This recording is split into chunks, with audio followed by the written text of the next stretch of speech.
Good morning. It is KG's fault. He's on the other side of the world, and it is his fault that we are late. Welcome to the Transfer View. Welcome to United View. Smash a like on the video. Subscribe to the channel if you are new. Happy Tuesday morning to you guys, or Tuesday afternoon, depending on where you are in the world. Where you are. Is it even Tuesday night? Australia? Wow, maybe. Yeah. Is it? If it is, happy good evening to you. Time zones. Yeah, different time zones. Gearing up to the game against Forest. It is quite refreshing. Obviously, the beginning of the season has not been refreshing, anything but. But I'm not gonna lie, I am enjoying the one game a week, long build up, this pace because it's not probably gonna last for long. When the Carabao Cup kicks in, when's that? September-ish, maybe a little bit later. When FA Cup comes next year, when Champions League starts, it ain't gonna be this, but it is nice. I am enjoying that big build up, and there's still 9 days left of the transfer window, which is what we all want to talk about.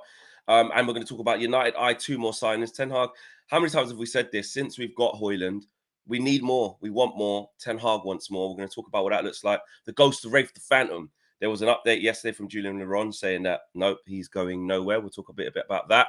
Palestri. Do you know what? The Palestri news could have even been at the top because I'm not happy about that. There's talks that Facundo Palestri is eyeing up and moved to within the Premier League, going to go to maybe Sheffield United or others. Gravenberch talks as well. We're going to elaborate on that. And Vlachodimos move. Owen, you having that? Vlachodimos. I tell you what, Flex, that was bloody good. Yeah. That was. It's not bad for 907, is it? That was pretty good. If it was me, I would get into that and go, I'm worried. I just go, and finally the backup goalkeeper. The backup goalkeeper as well. Yeah, I'm scared of it this early in the morning. I don't shy away from my responsibilities, mate. You know what I mean? But very well done. Well done. But to the top, man. You guys get involved. You don't know the drill. Get your comments in. Members, get your chats in, etc., etc. Two more signings, Owen. Ten Hag wants more. Yes. We want more. We want more. Manchester United will reportedly look to sign another 2 players before the final days of the transfer window. ESPN is reporting the club wants to add another goalkeeper, which is Vlachodimos. I mean, I'm assuming that you've said it the right way, so we'll go with that. Do not take me for a direct quote. Do not do that. I know. And also another midfielder to their squad before next week's deadline day. However, the report reiterates that these new additions would rely on selling a number of first-team players first. So, Flex, they are eyeing 2 more signings, but they've got to sell players first, so we're not getting anyone. I mean, yeah. do you not have like the thing at the moment? When you go, okay, yeah, we'll get people in before the close of the window, and then you go, it's like 10 days away. It's not even that long. Yeah. It's not that long. It's not that long, but at the same time, in terms of getting a player, it's long enough. Do you know what I mean? But for other clubs, it is. You know what I mean? For instance, Chelsea. If you said Chelsea, they've got to get 2 more players in. They'd be like 10 days. No problem. We'll get 10 in. We can get players in that period of time. But United, you go. I mean, United could get 2 players in 10 days if they didn't have to sell people. It's the other part where you go, that seems like a lot. It seems a bit like when you're in group work for one part of your coursework, and each of you's got a different part of it, and you go, okay, well, I'll do this, and I know this will take me. I'll be done in 10 days. I remember those ones, and so you when you're doing the slides or whatever, and you go, well, I'm on slides 1 and 2. You're 3, 4, 5, 6, 7, 8, and the person that's doing 5, 7, 6, 8, 7, 8, 9, 10. You go, how are you getting on with it? And they go, thinking about it, and you go, we're not passing. Yeah, this is not going to be good. I forgot about them. I did a few of them in my college times. Yeah, I used to hate it. Because you're relying on other people, aren't you? So, and also as well, my group. Maybe I put myself in this, but my group. Don't just shift the blame. Yeah, we all figured out that basically, I think there was like 4 that you did throughout a term, 4 of these presentations, and they only counted 2, your highest 2. So realistically, what did you need to do? You only need to do 2. There was lots of different weeks where maybe there would be sort of 3 section out of a 4-section presentation going on, so they wouldn't make a lot of sense. Yeah. Really, you go, this is where we would have the ending, but the ending is not here. Or this is where we would have the second group of slides, but they're not here. Why? They're happy with the mark they got last week. They don't want to strike. They're banking on that. You know what I mean? I'm going to bank that. It's like weakest link. bank. They don't want us. They don't want to strive for more. No. Yeah, we have to. We got to sell. We got to sell, and it's annoying. It is annoying because this was supposed to be the area of the window that, for most of the window, because we were focused on the money we did have and the money we could spend, we forgot about this bit. But also, we kind of banked this bit. If I'm being honest, I can speak for me anyway. I kind of thought formality that Harry Maguire goes. Just give me the 35 million, 30 million from West Ham. Surely that's got to work. So I thought that would be a formality. Donny, I thought would have gone by now. I don't know why it's taking so long. How hard is it to get him to the right place to help him reignite his career? I thought that was nailed on.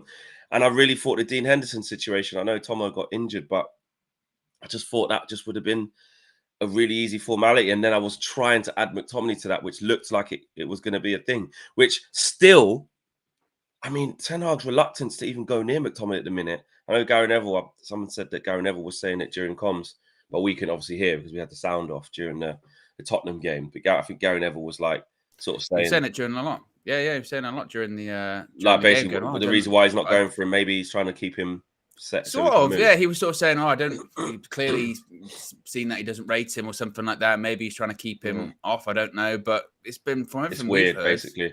Yeah. Everything we've heard, it's like, well, United don't really want to sell him unless it's a really good offer. And you know, a player of his profile, I said it on Sky a couple of weeks ago, and people didn't like it, but I was like, maybe Ten Hag would like a profile like that just in the squad. You know, someone to come on and change games.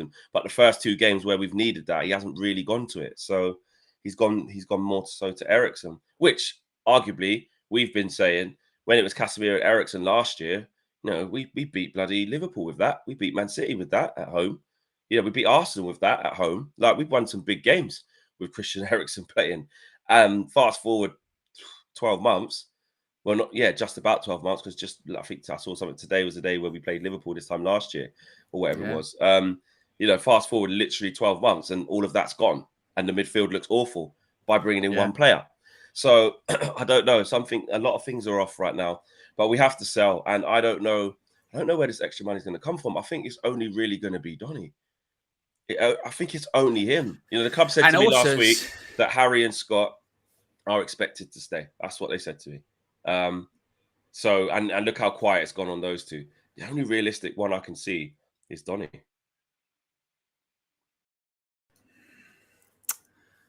And the thing is, too, we're fortunate. I mean, let's assume we get Amrabat. We're fortunate that he's low price. Yeah. Oh, that's what we're fortunate about as well. He's low price and he's half decent. You know, if this was the market in general was mad, so we're selling Donny just to be able to afford 25 million quid. Yeah, that's how little money we have, really, isn't it? And I don't know if you saw yesterday, Samuel Lucas wrote a piece for the Manchester Evening News saying that when he brought up, well, he basically said, and it is a good point, and he said, look, if Man United really, really, really, really wanted Sofiane Amrabat, he'd be in the squad right now. And he also said, the fact that he's got 1 year left on his contract, even seemingly now, is not enough for Man United to be like, we've got to act quickly. And he also said, and this is anecdotal stuff, so you know, whether you believe it or not, take it with a pinch of salt. But he said he brought up Amrabat's name to like a Man United official on tour, and he described it as scrunched their face. So they went, Amrabat. Not naming names. I might have been there then. What about Amrabat? And the reaction was,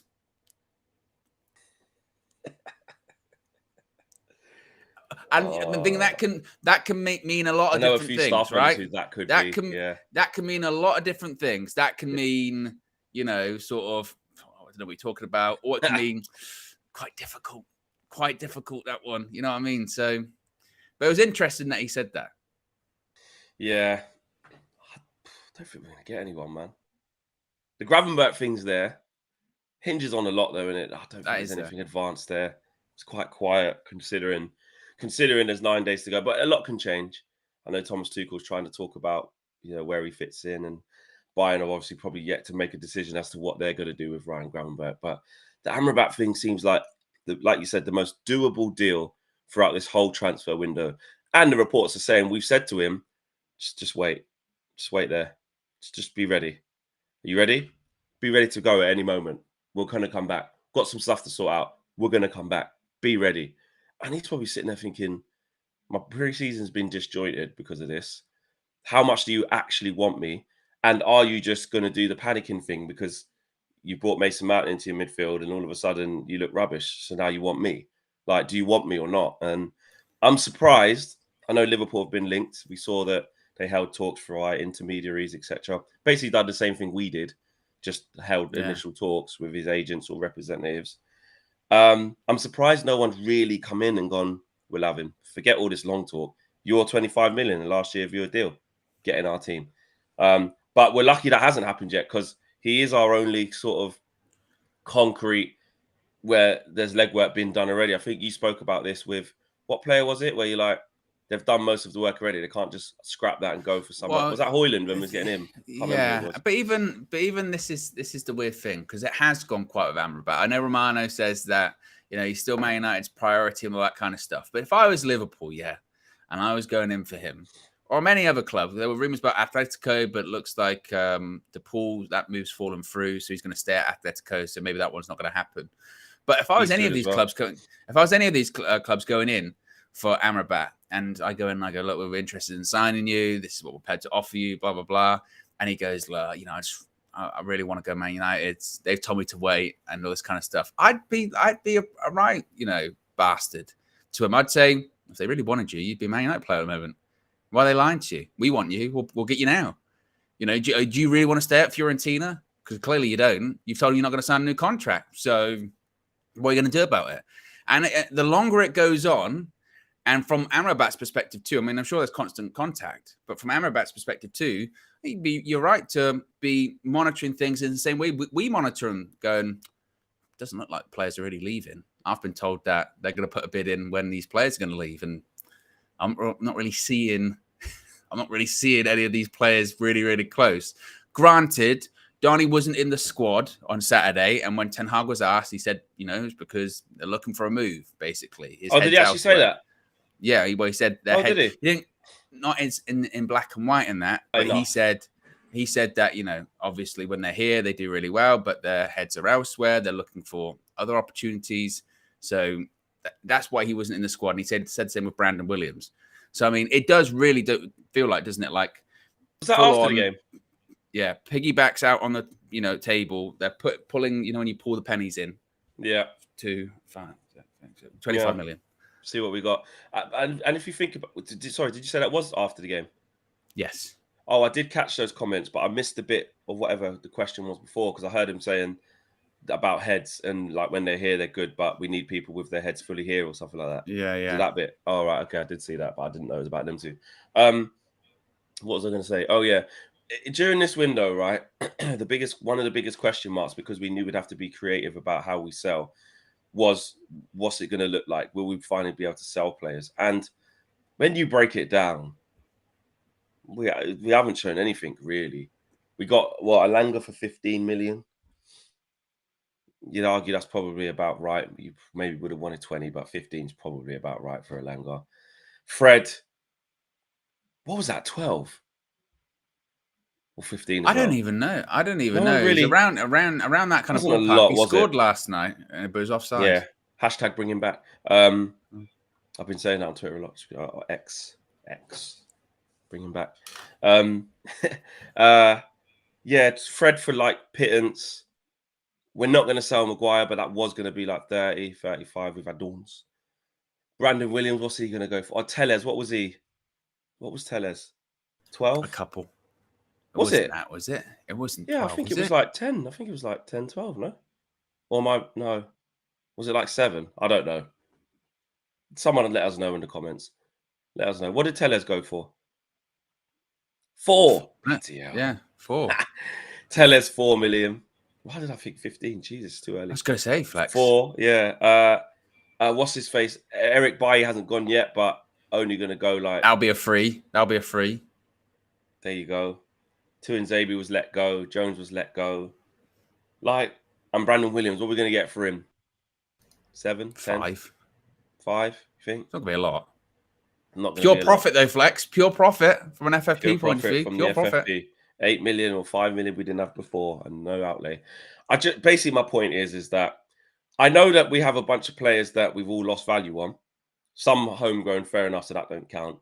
But others, like Maguire, like Tellez, like Bailly, like Fred, like Donny, that we paid for and aren't going to be able to get anywhere near what we paid for, are definitely not over. But we were supposed to just basically have a steady production line of players going out so we could reinvest. And my point is that we haven't done it. We haven't done it. We've got to the last 9 days and we're relying on basically Donny and Brandon to get us funds, really. Yeah, and Dean Henderson, might be going out on loan with an obligation to buy, which go cool. But then we're also looking at the backup goalkeeper, unless they can move those monies. It is just very underwhelming, isn't it? Not to be too sort of downer about it, but it is a bit. And that is when they say, when the headline is United eye 2 more signings, you go, oh, and they go, one of them is a backup goalkeeper, and you go, oh. And they go, no. Oh, and then they go, the other one's a midfielder, and you go, oh, we do need it, but we need more. Yeah, we do. But we always need something. Like we said, Ten Hag's got to start getting us going though as well with what he's got. I do expect more from this squad. Some players, I can say, you know what, not as good as what we need. They're not. But other bits, I'm like, you've bought a lot of these. Come on, we need to see some style of play. We need to see some consistent patterns. Players need to look sharp or fit. There's side on that side of why they're still not conditioned to do that. Or like what Roy Keane said, still got a batch of the same old thing, same old lot. I remember when I said until we look at the team and it's completely new. Yeah, I mean, even some of our favorite guys, maybe we won't see anything different. And slowly he is changing it. But if you look at, I'm just going to name the names that are still here from the old guard: Rashford, Bruno, Martial, Wan-Bissaka, Shaw, Dallo. I'm not saying all of those are crap, get them out now. Of course, I'm not saying that. But I'm just saying until there's just a whole new thing, like what Arteta does have, like his Willians, his Tavares, his Sambi Lukonga, is when he came in, and then there's Luis, there's Kolasinac, there's Ozil, I think was even still there, wasn't he? Or was he gone by then? I think so, yeah. No. I think he's still there. Bamiyang, like Lacazette, like, so basically, completely different. What's he have, like 6 windows now? Like, Gosh, yeah, a while. Do you know what I mean? So I'm just using that as a benchmark. Look at Liverpool. What did it took Klopp, 5 years to win the league? I think I want to say took him a while to get everything there. It does happen, apart from Pep. It does happen where it takes a while to just clear off everything. Where you look at the squad and the subs, you're like, bloody hell, that is everything new. But in this beginning bit where he's starting to get rid of players and half of the players are his, I think we can expect some more. And it's wild that, we're looking at a couple of youngsters coming in that could potentially make a massive difference. Like, for instance, that side that has Højlund in and maybe Kobbie Mainoo in, we're going, it's different. Yeah, that's different. It's got more, but that's where we are. But that's where we are at the moment. You know what I mean? Yeah, and maybe it could be that. Look at it, exactly. Maybe there was definitely a plan with him to have him. I don't want to say fast tracked, because Ten Hag always brings through young players, at a good pace, is what he's shown us. But yeah, there's definitely a plan for Kobbie Mainoo. Oh yeah, Emeran got sold as well. That was really quick, wasn't it? Who did he get sold to?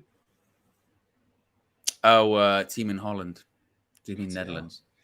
Just like that. Come on, score a couple of goals pre-season, or goal and assist. Get a move. Raise your value. Raise the value. V33 says, bro, makes agree with the Saudi 50 million possible. We need the money.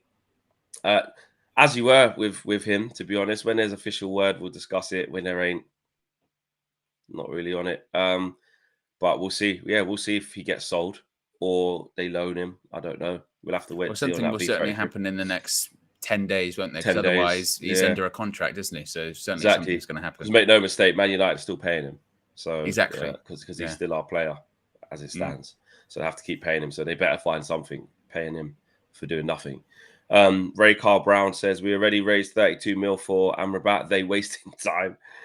Use the money. The money is there. We've got about 1,500 people watching. 145 likes. Come on, guys. You don't know what to do. I'm not going to go on about it. I'm sure you guys can do it out of the goodness of your heart. On to the next topic. The ghost of Rafe the Phantom going nowhere. He's staying, Flex. He's staying. Oh, you're very happy. You were worried yesterday morning. Just a little bit. I was Eyes. just a bit like, yeah, I can you know see what? it. The more you start to think about it, it started to make a little bit of sense. Yeah, so I made a couple calls. I called him afterwards. I said, listen, Rafa, I'm not ready yet. I'm not ready. No, not ready yet. Yeah. Julian Ron said on Twitter, I didn't think I needed to do this, but the rumors are going too strong now. So no, Rafael Varane hasn't been contacted by any Saudi Arabian club. He is very happy at Manchester United and wouldn't want to leave, even if one contacted him. So he's saying no contact. And even if they did, he would say no. So it's a nothing burger, Flex. It's a non-story. He's not going anywhere. Are you happy? That's it. Move on. Yeah, I am happy. I said yesterday, obviously a little bit biasedly, but if I just take the bias out and just talk like normal, like I don't think we can afford to lose him. Like I said, he's our best defender, if not the second, or he's our starting centre back. Very experienced. You know what you get him. Of course, he's not the best version of Varane in his peak condition. It's not prime Varane, but he's still very good and very comfortable in this team, in this league. Yes, we've got in the next 12 to 18 months, we're gonna have to look at it. Let's see what sort of level he is still at this time next year. So as we're about to begin next season, or we're one game into next season, whatever it is, let's look at him then. If he's still performing, he's still doing what he needs to do. I'm not one of these guys that's like, oh, because he's 30 something and old, it means he can't do this. If I look at him and he's still doing the job, I don't care how old he is. And I'd much rather have people in there with experience who know what's going on. It's easier to kind of build stuff then. But if we look at it and, there's gaping holes and he can't do this and he can't do that, he's not good in transition, with the ball at his feet and it's becoming an issue, or he's getting a little bit slower and people keep running past him. If he dips, then we'll look at it. But I think right now, with everything we got going on, we can't afford to lose Rafael Varane with 9 days to go. You can't. Yeah, it'd have been nuts. I mean, if that had happened, that would have been, people talk about how poor we are at selling and all that kind of stuff. That'd have been next level stuff. I think I saw some of the comments yesterday were saying, I can't believe, Owen, you're criticizing Varane because he's just turned 30 and you wanted Harry Kane, because they're very similar examples, obviously. But I think with any player, realistically, particularly someone like Varane, who has had the injury history that he has had, and is someone that's talking about schedules and how, and it's well documented that Rafael Varane's on a different schedule than other people in the Manchester United squad, because he has to be managed effectively, right? When Ten Hag came in, Varane slipped down the pecking order in that pre-season, didn't he? And they had to basically work out what to do with him and how to manage him effectively. So I think it's fair to be like, he's arguably our best. Well, he's certainly on form right now. He's our best centre back. He's the one who's playing the best, maybe in the whole team at the moment. So no, you don't want to get rid of him. But I think it's fair just to have an eye on him. You know what I mean? Be like, okay, let's just see how he goes this season. And like you said, if you get to halfway through the season, the end of the season, you're like, nah, he's just as good as he ever was, and you're like, oh, cool, good. But you always keep an eye on them when they get around 30 with their history. But I agree with you. I think it would have been. Could you imagine? I said this yesterday. Could you imagine a scenario whereby we thought we were getting rid of Harry Maguire and we ended up getting rid of Rafael Varane? Oh, don't. And that's the thing. That'll be the most Man United thing. Do you know what I mean? Just like I said, I was saying to KG, and he was on tour and he was like, yeah, well, Johnny Evans, and you think about it, he's not going to do us any harm, I'm like, bro, we just let go of Phil Jones after all that time, and then Man United are telling us they're going to give Johnny Evans a 1-year deal. Like, it make sense. Like, that's why Varane didn't get the number 4, is because he was leaving. Like, come on, man. Come on. Like, it's ridiculous. And it's like, and it's no disrespect to Johnny Evans, but at what point do we look at ourselves at wanting to be an elite club? I know there's like processes we need to go through, and we can't do it all at once, and FFP, but you don't let go of Phil Jones and then add Johnny Evans to your roster. You just don't. Like, listen to how that sounds. Listen to that. It just doesn't make any sense. So exactly. And then typical us would be, like you said, Maguire was being lined up to be sold. He digs his heels and says, no, I can fight for my place. I'm quite happy here. What? Oh, what Saudi place? Coming for Varane. Exactly. What place? Saudi coming for Rafa. Tell you what, man, United go, if you give us the right money, we'll do it. Then don't even replace him. Just put Lindelof back in, which Lindelof is actually fine. But, then before you know it, we're back to what we had. And we're just not evolving. We're just not evolving. So I don't want to see that happen. I'm glad Julian Aron's come out and put a stop to that and just killed it, because. But if we do get any calls from Saudi clubs, call forward into Harry Maguire. We've got one. We've got one available. You know, yeah, we could work out the finances when it comes to, you know, the payoff and stuff like that. I know you have them, so if you're interested, I can't see him going there. That's, to be fair, it's got nothing to prove. So V33 says, "Are we going to pause because the credit card is at limit?" Yeah, it probably is, bro. It probably is. V33.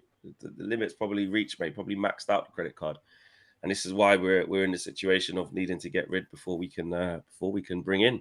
Palestri, I want to get to this. You lot smash a like on the video, subscribe to the channel if you are new. Actually, smash a like if you think Palestri shouldn't be going anywhere and could be our best right winger. Smash a like if you think that. But Owen, what's the latest on Palestri? This has annoyed me. Yeah, so this was quite interesting. So yesterday there were sort of rumors and mumblings on social media that Palestri was in talks with a Premier League club on loan, and he was most likely that was going to be completed fairly soon. Well, it was then revealed by Mike McGrath from the Daily Telegraph that Sheffield United are in talks over a deal for Manchester United winger Facundo Palestri to join them on a season-long loan. Now, where do you start with this one, Flex? Because we're here going on shows like The Full View, morning shows like this, and all this kind of stuff. And he's going to Sheffield United. Now, he'll play every week. Don't get me wrong there. But he might be better than what we've got at the moment on the right-hand side. Explain. We have to be really, really careful about what we decide here. And if you think I'm going OTT, please let me know. Please let me know, because I want to know if I'm just being emotional after 2 games or whether I'm justified in saying this. But I look at Anthony and I look at Palestri, the limited time that we've got to see Palestri, and half of that has been in non-competitive games, but you can see what's in there. Some of that has been coming off the bench in competitive games, or even starting a couple last year. And I see a player who's direct in Palestri, who's fearless, but is also smart, looks after the ball, and doesn't play beyond his means. Now, that could be because he's trying to get into the team and doesn't want to do anything wrong, so hasn't fully expressed himself yet, or the pressure of starting and being that guy isn't there, so it's easier. I don't know. I'm just telling you what I see. And I see a player that arguably has better qualities, makes better decisions, uses the ball better than Anthony does. And he's our main guy. That's how I see it. And I think if you're going to say to him, leave and go and play, it's actually really good for his personal development. You know, me and KG bumped into Facundo's dad. And once I realized, with him proving to me with various documents that it was his dad, and then I started to believe him. A lot of documents, A lot of documents. He had to prove a lot, and like family videos and photos in his camera roll. I went into, you know, the sort guys, because you don't want me bringing you news and I haven't verified the sources. You know, so you know, you need to. As Owen says, I done due diligence there. I did. KG believed him straight away, not a question asked. Obviously. Well, KG's a guy who will buy a TV from a random person on the street and then realize it's not the TV. Yeah. So who would you rather trust? The guy who's a little bit cautious, or the guy who does a little bit more digging to, you know, get to the truth? But I did ascertain the correct documents and did confirm, quite embarrassingly, he was his dad. He definitely was his dad. However, yeah, I spoke to his dad, and his dad was sort of saying he's going to leave and, you know, he needs to get some football. So for Facundo himself, it's good for him, because he's at that stage where we weren't really sure what we were getting. When he came in with Ahmad at that time, we spent quite a bit on 2 youngsters in a poor window that year. That was when I think Cavani and Telles came in. It was a crap window. We were like, what on earth are we doing here? Donny. This is awful. And Donny came in. Was it Donny at the same time as that as well? I believe so. That was I'm pretty sure that's the COVID window. I think it's the COVID window, isn't it? Unless I'm mistaken. Yeah, I think it was. Because remember, we thought we were getting Sancho, and we didn't. Yeah. And we got Ahmad and Palestri instead. And everyone, and the reaction was, we don't know who they are, but they must be good. They must. Because why would United buy them otherwise? And they're not bad. They were, you know, they're not. But it was like we knew they needed time. Ready. And remember, we stopped Ahmad going back to Atalanta, didn't we? And didn't even use him. I remember that. I remember saying, well, why have we done that? It was like Ollie wants to get him used to the culture and this country and all that. Kid didn't play. And he arrived at us only playing like 6 or 7 games as well. But anyway, and someone said, what's happening with Ahmad? He's injured for about 3 or 4 months. He picked up that injury on tour. But yeah, with Pellistri, it's good for him on a personal to go and get consistent game time because he needs it. He deserves it. But from a selfish point of view, and not even a selfish point of view, from a Man United, what's good for Man United, I think it's best to keep him. I really, really do. At least another year. And then not just hardly bring him in. I'm saying let Anthony feel it. Let Anthony have a couple of games on the bench and start Pellistri. Yeah, it might go to shit if you start Pellistri. It might not be any better, but try to change the situation. You can have faith in Anthony, and I'm talking about Erik ten Hag now. You can have faith in Anthony and want it to work, but sometimes you've got to admit you've got to freshen things up. He started almost every game that he was available last year, apart from injury or suspension or sickness or whatever. Every game he was available to start, he pretty much started, and he's the main right winger. And actually, when he didn't start at times last year, even though there's question marks over him, we saw there was no one else. And he didn't really go to Pellistri. So I would like to see Pellistri stay. That's my point. And we don't know. We don't know what it would be like to start with Facundo Pellistri for a run of 2 or 3 games because it's never happened. Yeah, give him a little run. It's never. I look at there was a penalty shout against Spurs where Pellistri was going past the player and direct. Right? So with that, but how does it happen? Forget the decision. How does it happen? It happens with Pellistri picking up the ball far out wide right and going at someone, trying to go past him, be a winger. Get the ball into the box, try and go past players. And this is my frustration with Anthony. Not to say that he can't do that, but he doesn't do that. And he knows when to do that, Pellistri. Like, it's not like he gets it in his head as chicken and tries to run past the player all the time. I don't think we're both sitting here this morning going, Facundo Pellistri, he's the Uruguayan Messi and all this kind of stuff. He's going to be amazing. No. It's just more saying that, well, if you let him go on loan, then what options have you got on the right then? Because you're basically putting even more, and this is a criticism of Ten Hag the last few days, isn't it? Is that we said it during the full view. Don't fall on your sword when it comes to this Anthony thing, yeah? Obviously, you spent a lot of money on him, and he's going to expect to play. That's fine, but don't be like, he plays regardless. He's just going to play. Because one, if you're not playing well, then you shouldn't be playing in their side. But two, also, what happens if tomorrow or, in 2 weeks' time, Anthony rips his hamstring? What happens then? And we go, we're going to go back to putting Sancho on the right. Sancho on the right and all this kind of stuff. And it's like, no, again, have someone that's direct. Have someone that will go at Bruno people. out there. Oh, my God. Exactly. I know. Made you angry. Disgusting! What do you think of Bruno on the right, Owen? Disgusting! And this is what the manager does, though, sometimes. Bruno can't play anywhere else but that 10.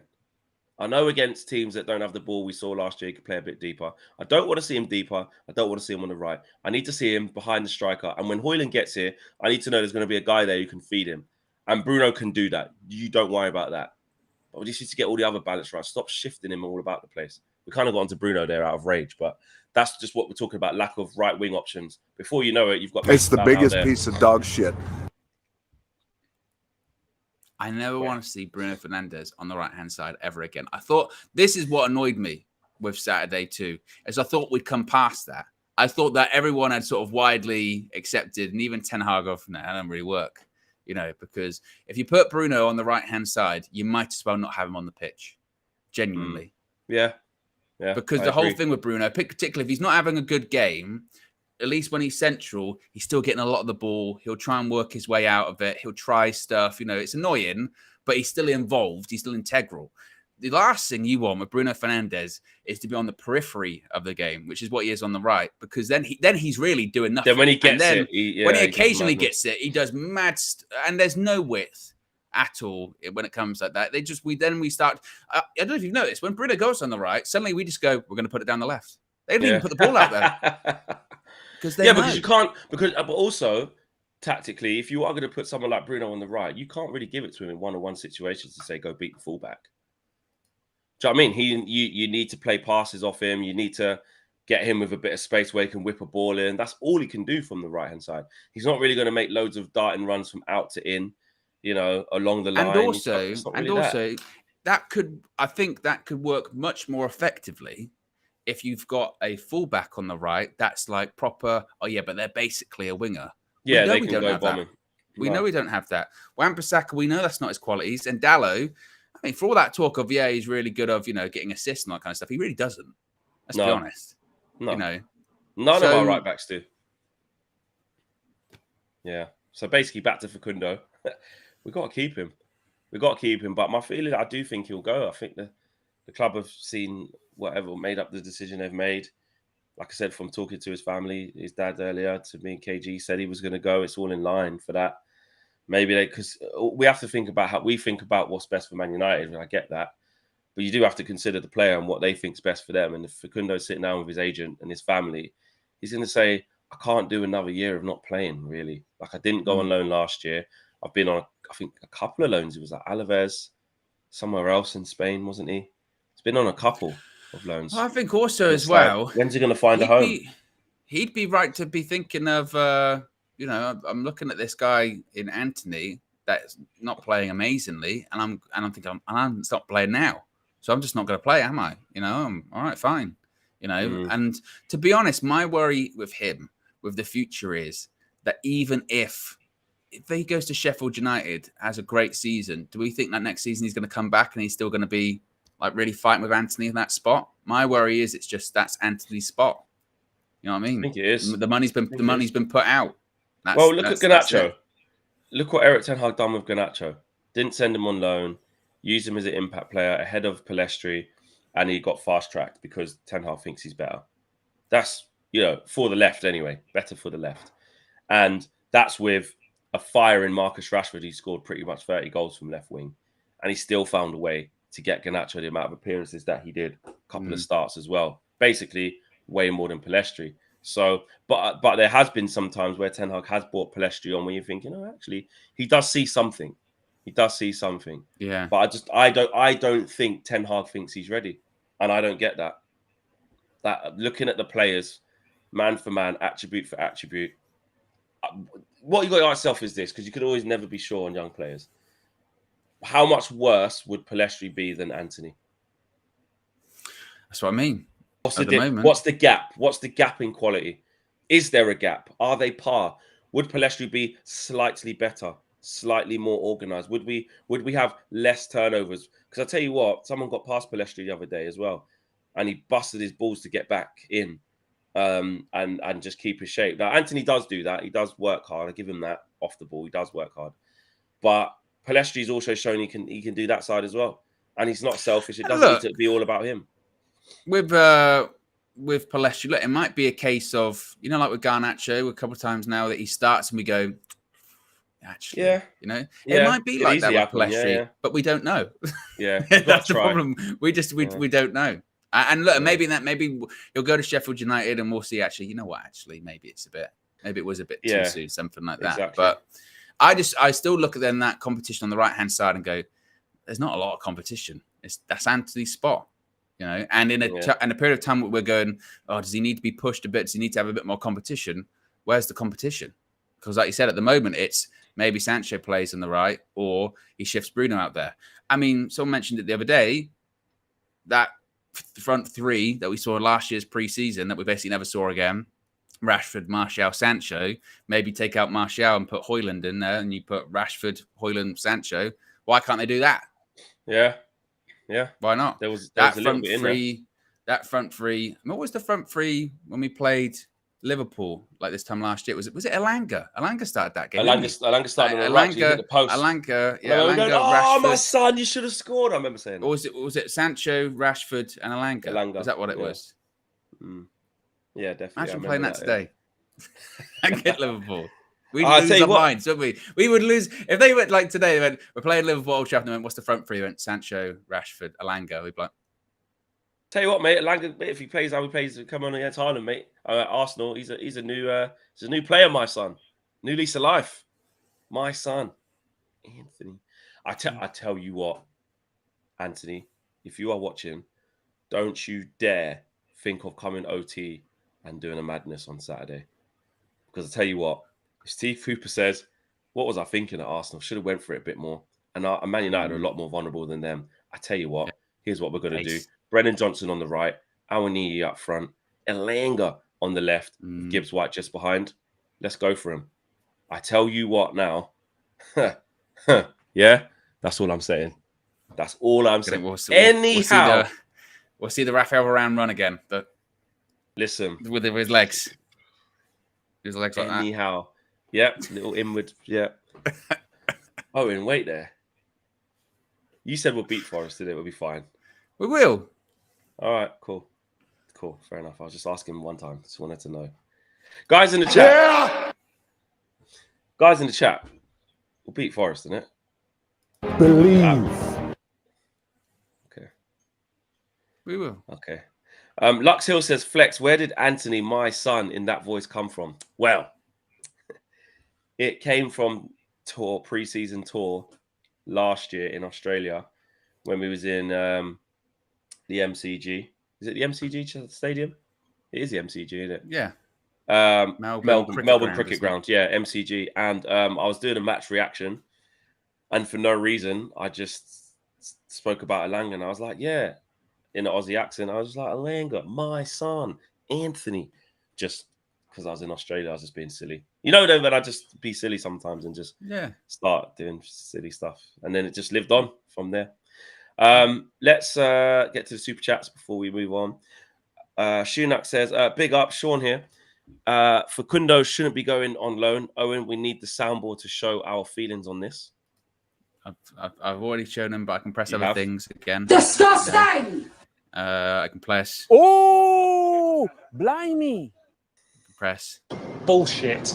I can press. Like a dirty gal. Snuck it in. The context doesn't go with the thing, but that is funny. Matty Falu says Anthony needs to eat bench. Facundo needs to run. If he goes, then it's on Eric because who's the backup on the right? Prefer Sancho false 9 now. Waiting for United to win the Prem. Says Ollie's Maguire equals Ten Hag with Anthony. He won't bench him. Descendant of the first crackhead says Owen, did Fleck tell you what Dirty Gal is? No, we didn't have time yesterday, and then as you saw yesterday, it was a bit crazy. Ivan says, is it still a good decision to have played hardball with 30 million for McTominay if he's not going to play? Well, yeah, only time will tell that if by the window he's still here. But maybe McTominay said he didn't want to go as well. Victor says, I can't see Højlund and Rashford playing together unless they are split strikers with a false 9 or Martial.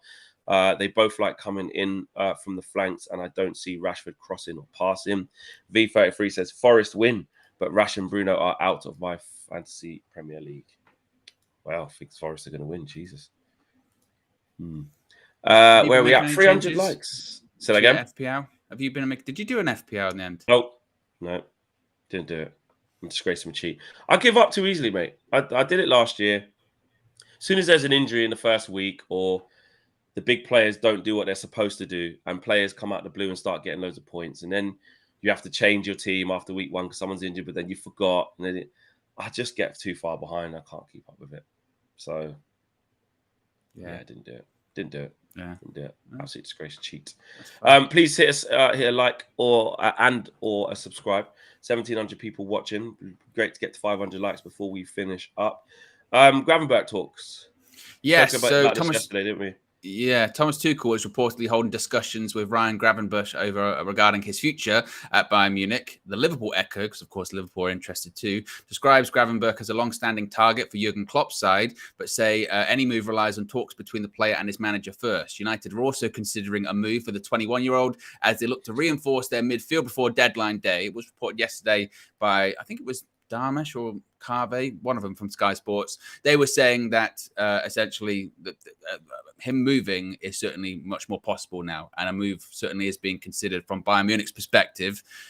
We spoke yesterday that I think he'd be available for something like 20 odd million, not a lot of money, but maybe a loan might be more likely considering he's a young player and Bayern still think there is maybe a bit of a future for him. So reportedly, Thomas Tuchel is having talks with him, and Romano said this is one to watch until deadline day. So maybe that's what the deadline day signing is going to be, Flex. The Gravenberch loan or something like that. If it is Gravenberch loan, then the position we're in will take it, which makes me a bit worried because there's a hint of desperation. Like, why can't we ever get towards the end of windows and be comfortable with our business, then just look for a bonus if a bonus became available? Last couple of windows, especially last year, we've got towards the end after a couple bad results and been like, we need stuff. We need stuff, man. We ain't ready. And it's weird because the first part of this window, we went address 3 key areas. We're happy with that. We're really happy with that. Let's be honest. Onana, we absolutely needed him. The jury's still out on Mason Mount, but we did need a midfielder. Whether that he's bought the right one, we don't know yet. And Højlund, we actually don't know yet because he ain't kicked the ball because he's injured. But we got a striker, a main striker at that, and spent big money on him. So the plan is to make Højlund the guy. So we were happy with that, but the supplements have just stagnated, and we, for all the reasons we spoke about at the top of the show, about needing to sell. So if it is a loan, which would be another short-term fix or short-term plug, like I say, band-aid over the wound of Ryan Gravenberch's quality or potential quality, then yeah, of course we have to be there, ready to try and get him, ready to try and pounce on a move if he's open to leaving. We have to, but it's a risk. It's a risk. It's another risk. It's another Ten Hag player who was fantastic in that Ajax side, who done great things in the Eredivisie, young, up and coming, but it doesn't equate to going to come to the Premier League and smash it. It doesn't. But no, it doesn't. But we're in this territory now where we need more. That's what we're in, aren't we? We're getting towards the end of the window. We don't have money to do the panic buy that is traditional for this time of year. When we, whatever happens. Yeah, we can't do it 80 million, Anthony. No, exactly. So that might be an option. It might be Gravenberch, maybe Amrabat, because also as well, you do have to look at it as, we got rid of Fred. Donny's going to go. We had Sabitzer on loan, and he went away, obviously. So you still need people in there. You still need bodies in there. And clearly, Gravenberch, there was a reason he got a move to Bayern Munich in the first place. It's because he did well at Ajax under this manager. Now, I know we've heard that story a lot with Man United signings over the last 12 months. So he did well at Ajax under this manager. But we're in a bit of a desperation territory, let's be honest, aren't we? Where we're like, we need players. We need options. Because what we've got right now, it's almost like strategy kind of goes a bit out the window a little bit, isn't it? Where you're like, we just need to get people in and figure it out. Find balance somewhere. At least if you've got people through the door, you can maybe hope to find a balance. Otherwise, you're looking at what you've got and going, that's not working. And let's be honest, most likely, piece, isn't it? Try and fit it all together. And most likely at the moment, the solution might be, well, bring McTominay back in. At least, that might bring a bit of balance to it. Or is that really what we want to do? Yeah, exactly. Mad.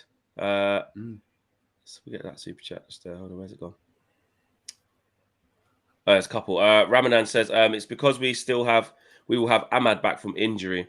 We can't accommodate Facundo. Oh, is it because I don't know. He's not back for a while, I don't think. Yeah, he's not back for a while. So to leave yourself that short till at least January is. And also, I think the way they sort of framed it, wasn't it, is that Ahmad wasn't going to be leaving this summer because he was injured. Had he been fit, he was he probably was going to go out on loan, which kind of shows you where the plans are for him. Exactly. V33 says, I meant Man United win against Forest. Okay, lost trust in Rashford and Bruno. Christian been a member for 14 months. Actually, I think that's the record because didn't someone have 13 months the other day? Maybe Christian is the El Original. Maybe he is. I believe the original is actually Star-Lord. I always remember that was the first one. Star-Lord. Big up Star-Lord. We've got a couple of originals. Yeah, big up. Yeah. Lux Hill, Lil Yo-Yo, Tabislo. Mimi, one of our mods, original. Always supporting. Then Vicky Witterbird came through. We got a lot. I don't want to say all of them because if I miss some out, people are going to be upset. And you forgot me. Yeah. Yeah, exactly. Morning, guys. Flex, are you sitting in after the Forest game? Be good to see you on Saturday. Well, say sitting in. I'll be out doing the fan reaction as we always are behind the Trinity statue in the car park. So yeah. Fair play. Feel free to come through. Feel free to come through and have your say, my bro. Last but not least, Vlachodimos. Yeah, so just a bit of an update when it comes to this as well. Fabrizio Romano has said that the goalkeeper is keen on a move to Manchester United. The deal depends on final conditions from Benfica, as well as obviously Dean Henderson going. That's it. That's it. That's it, guys. Come to the end of the show. But yeah, for me, big up to you guys, and we'll see what happens throughout the day. You know, we'll react to anything going live, won't we, Owen? Yeah, obviously. Yeah. Transfers, Flex. I mean, come on, man. I know. We need more. And it just feels like we're not going to get it. We need a good performance against Wolves, man. I mean, Forest. We really do. We really do, man. Arsenal, watching them last night, they don't look at their sparkling best and maybe not scoring as much as they would, but they're in control of most games. And at the Emirates, they're going to be up for it. So that away game is going to be tough. So if we don't beat Forest, at least going into that, big man T, it's not looking good, bruv. It's not looking good. Do you know what I mean? And on that note, be sure to smash a like on the like button. Be sure to subscribe, bottom right-hand corner. As Flex mentions, if anything breaks throughout the day, we'll be back. We'll speak to you again very, very soon. We're out of here. Peace.